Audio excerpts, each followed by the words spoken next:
Today I'm going to show you how to animate a line using the write on effect. First, add the text to your timeline, then open the effects panel and search for the write on effect. Then drag and drop the write on effect onto your text layer in the timeline. Click on the effects to adjust the brush position, then position the brush at the point where you want the line animation to start.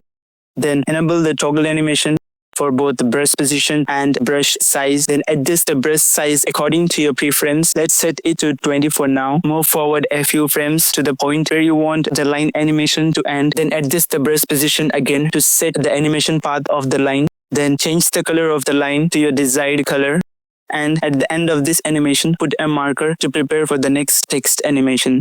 And at the first keyframe, you might see a red point, which is the part of the line.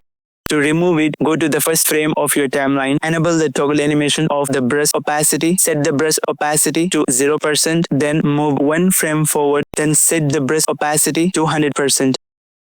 Now, for animating the line on the second text, drag and drop the write on effect onto the second text layer in the timeline. Click on the effect to adjust the brush position. Enable the toggle animation for the brush position and brush size. Set the brush size as needed and choose the color for your line. Move forward a few frames to where you want the animation to end. Adjust the brush position to set the path of your line animation. To remove the red dot, go to the first toggle animation point of the effect. Enable the toggle animation for brush opacity. Move one frame backward and set opacity to 0%. Then again move one frame forward and set opacity to 100%. Now repeat the same steps for each additional text layers to create a consistent and smooth animation effects.